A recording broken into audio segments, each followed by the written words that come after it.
ఓం మహాగణాధిపతయే నమః. ఓం గురుభ్యో నమః. ఓం శ్రీమాత్రే నమః. అరుణాం కరుణాతరంగితాక్షీం ధృతపాశాంకుశపుష్పబాణచాపాం అనిమాదిభిరావృతాం మయూకైః అహమిత్యేవ విభావయే భవానీం. శ్రీమాత్రే నమః. ప్రేక్షకులకి ఆ లలితాంబిక అమ్మవారి యొక్క అనుగ్రహం పరిపూర్ణంగా కలగాలని మనస్ఫూర్తిగా కోరుకుంటూ మనం ఈరోజు ఏ ఏ నక్షత్రాల్లో ఉన్నటువంటి వారికి ఆ యొక్క దోషం ఏర్పడుతుంది. సహజంగా మనం పంచాంగాల్లో చూసుకుంటాం, పలానా నక్షత్రం అండి పలానా పాదంలో పుట్టారు, మరి వీళ్ళకి దోషం అంట అని అనుకుంటూ ఉంటాం. అయితే అది ఎంతవరకు ఉంటుంది ఆ దోషం? కేవలం నక్షత్రాన్ని మాత్రమే చూసుకోవాలా? వాళ్ళ గుణగణాలని నక్షత్రంలో మేళవించి చూసుకోవాలా? అదేవిధంగా దానికి ఎటువంటి పరిహారం చేసుకుంటే బాగుంటుంది అనేటువంటి విషయాలు, మరియు దీంతో పాటు నక్షత్రం తెలియదండి కానీ నాకు ఏదో ప్రాబ్లం ఉంది, ఆ ప్రాబ్లంకి తగ్గట్టుగా మీరే పరిహారం చేసుకోవాలి అనే విషయాన్ని ఇప్పుడు మనం చెప్పుకుందాం. అయితే ఈ యొక్క అంశాలు చెప్తుంది నేనైనప్పటికీ కూడా చెప్పిస్తుంది సాక్షాత్ లలిత అమ్మవారిగా భావిస్తూ ఒక్కొక్క రాశి గురించి నక్షత్రం గురించి మనం తెలుసుకుందాం. కుంభరాశి. కుంభం అంటేనే వీళ్ళు కొంచెం ఎప్పుడు ఆనందంగా ఉండాలి, నలుగురిని ఆనందంగా ఉంచాలనే కాన్సెప్ట్ తప్పితే మరొకటి ఉండదు. కుంభం వారికి కనుక చూసుకుంటే ధనిష్ట 3-4 పాదాలండి. ఈ నక్షత్రంలో కనుక పుట్టారు అంటే మొండిగా ఎలాగైనా సరే నేను సాధించేసేయాలనే లక్షణాలు చాలా ఉంటాయి బిజినెస్లో.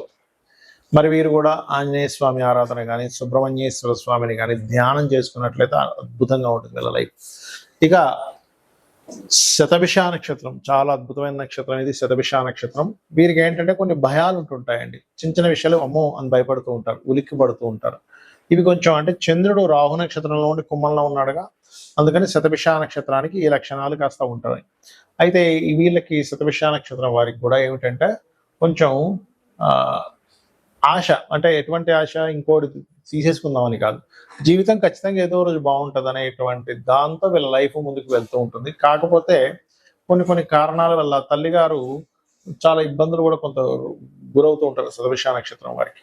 కాకపోతే ఏంటంటే ఈ శతభిష నక్షత్రంలో పుట్టిన వారికి ముఖ్యంగా దుర్గా ఆరాధన చేయడం, జల తర్పణాలు వదలడం, పితృదేవతలకి తర్పణాలు వదలడం చేసినట్లయితే అన్ని విధాలా బాగుంటుంది. ముఖ్యంగా ఏకాదశి వ్రతం చాలా బాగా కలిసి వస్తుంది. శతభిష అందరికీ కలిసి వస్తుంది, అందులో ఎటువంటి లేదు, ఇబ్బంది లేదు. కాకపోతే ఇక్కడ ముఖ్యంగా ఏంటంటే వీళ్ళు ఎవరికి కూడా బిజినెస్లో నమ్మి ధనాన్ని పెట్టకూడదు, నష్టపోతుంటారు, అంటే మోసపోవడం జరుగుతుంది శతభిష నక్షత్రం వారికి. ఇది ప్రధానంగా గుర్తుపెట్టుకోండి. మరలా వీరికి బుధుడు ఎలా ఉన్నాడో కూడా చూసుకోవాలి. ఇక పూర్వభాద్ర 1, 2, 3 పాదాలు ఉంటాయి ఇందులో. కాబట్టి 1, 2, 3 పాదాలు పూర్వభాద్ర కూడా ఎటువంటి ఇబ్బంది లేదు. నిగూఢమైనటువంటి విషయాలు, నిగూఢమైనటువంటి జ్ఞానాన్ని వీళ్ళు పొందుతారు. దత్తాత్రేయుడి యొక్క ధ్యానం చేసుకోవడం పూర్వభాద్ర నక్షత్రం వారికి చాలా చాలా చాలా చక్కటి ఫలితాలను ఇస్తుంది, అందులో ఎటువంటి సందేహము లేదు.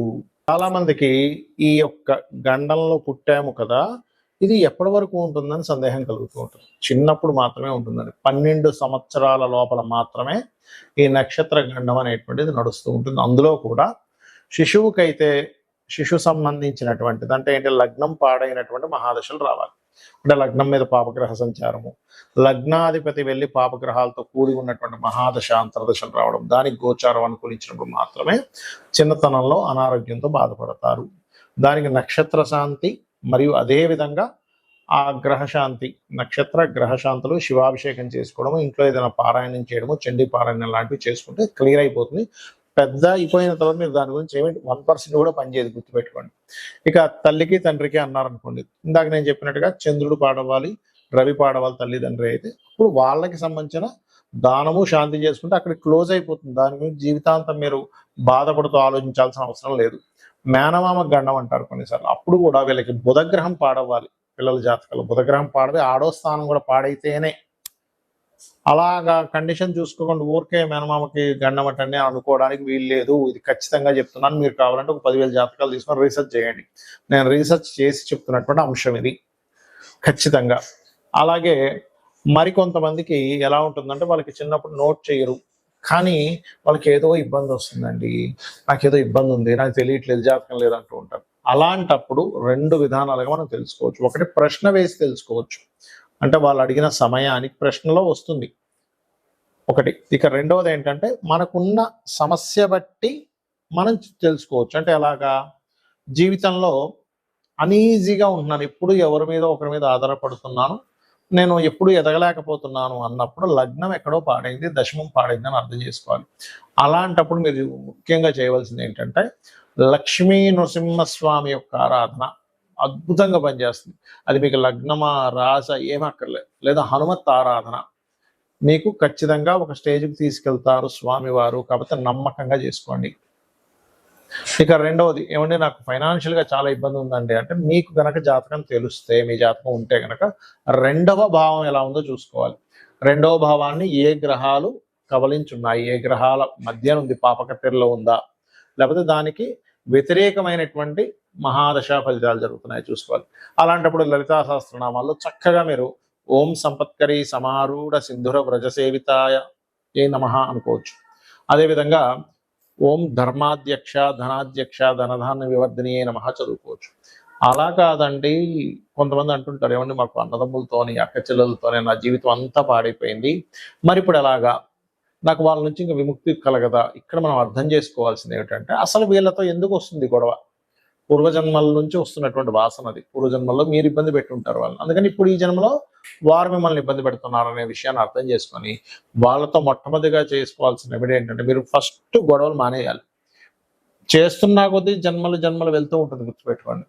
అలాంటప్పుడు మీరు ఓం కర్పూర వీటి కామోద సమాకర్ష దిగంతర లేదా ఓం కనకాంగద కేయూర కమనీయ భుజాన్విత, ఇది మీకు ఏదైనా ఒక పని చేయాలంటే భయం వేస్తున్నప్పుడు కూడా జరుగుతూ ఉంటుంది. ఇక విద్య అబ్బదు కొంతమందికి. చాలా మంది అనుకుంటారు ఈ నక్షత్రంలో పుట్టాం కాబట్టి విద్య అవ్వట్లేదు అనుకుంటారు. అది అలా కాదు, 4వ భావం పాడవుతుంది, గుర్తుపెట్టుకోండి. అప్పుడు మీరు చేయవలసింది ఏమిటి అంటే 4వ అధిపతి ఎలా ఉన్నాడు, బుధుడు ఎలా ఉన్నాడో చూసుకుంటూ పర్టికులర్గా మీరు మీ యొక్క జాతక చక్రంలో 4వ అధిపతి ఎలా ఉన్నాడు ఏమిటి చెక్ చేసుకొని దానికి సంబంధించిన రెమెడీలు చేసుకోవడము, అందులో ముఖ్యంగా హయగ్రీవ స్తోత్రం చదువుకోవడం చేస్తూ ఉండాలి. అలాగే ఓం శుద్ధ విద్యాంకురాకార ద్విజపంక్తి ద్వయోజ్వలాయ నమః చేసుకోవచ్చు. ఇక సంతానం లేదు, కొంతమందికి సర్పదోషాలు ఉంటాయి, దానివల్ల అవ్వదు, దానికి ఏమి కంగారు పడకుండా దత్తాత్రేయుడిని దిగంబర శ్రీపాదవల్లభ దిగంబర. అప్పులు ఎక్కువగా ఉన్నాయండి, అపర్ణాయే నమః. వివాహం అవ్వట్లేదండి, ఓం కామేశబద్ధ మాంగళ్య సూత్ర శోభిత కందర నమః చూసుకుంటూ 7వ స్థానం ఎలా ఉందో చూడాలి. అప్పులు ఎక్కువగా ఉన్నాయంటే 6వ భావం ఎలా ఉందో చూడాలి. గండాలు ఎక్కువగా అవుతున్నాయి, ఇప్పుడు మనం అనుకున్నాం ఏ నక్షత్రానికి ఏ గండం అని. అలాంటప్పుడు మీరు చేయవలసింది ఏమిటి అంటే గండానికి కారకుడు ఎవరు, అష్టమాధిపతి. సడన్ ఇన్సిడెంట్స్, సడన్ గ్రోత్ ఉంటుంది, సడన్ డౌన్ ఉంటుంది అంటే అష్టమాధిపతి వల్ల. బాగుంటేనేమో ఒక్కసారిగా 2-3 సంవత్సరాల్లోనే కోట్లకు పడగెత్తారు, బాగోపోతేనేమో డౌన్ అవుతారు. ఇది ముఖ్యంగా చూసుకోవాలి. అలాగే భాగ్యం ఎప్పుడైనా గుర్తుపెట్టుకోండి, భాగ్యాధిపతి బాగున్నాడా ఇంక తిరుగులేదు, వాళ్ళ లైఫ్ భగవంతుడు దగ్గరుండి నడిపిస్తాడని అర్థం చేసుకోవాలి. పాడయ్యాడా, ఓం హరనేత్రాగ్ని సందగ్ధ కామ సంజీవన ఔషధి. కెరియర్ సరిగ్గా లేదండి, ఓం మాణిక్య మకుటాకార జానుద్వై విరాజితాయ నమః. బెల్లము దానంగా ఇవ్వడం, నువ్వులు దానంగా ఇవ్వడం, గోవులకి భక్తి శ్రద్ధలతో భావనతో గోవులకు బెల్లం తినిపించడం చేయండి. ఏమంటే సక్సెస్ రేట్ లేదు, ఆనందం రేట్ లేదనుకునేటువంటి వారు ఓం ఇంద్రగోప పరిక్షిప్త స్మరతోనాభజంగికాయే నమః చేసుకోవాలి. లేదంటే విదేశాలు వెళ్దాం అనుకుంటున్నాను అన్నప్పుడు ముందు అసలు మీకు విదేశీ యోగం ఉందా లేదో చూసుకొని, ఇన్వెస్ట్మెంట్స్ విదేశాలు, తండ్రి యొక్క ఆస్తి అంతా కూడా 12వ స్థానంలో ఉంటుంది కాబట్టి విదేశీ వెళ్ళే యోగం ఉందండి కానీ ఎక్కడో ఆటంకాలు జరుగుతున్నాయి అన్నప్పుడు హనుమాన్ చాలీసా చదవండి ఉదయం సాయంత్రం.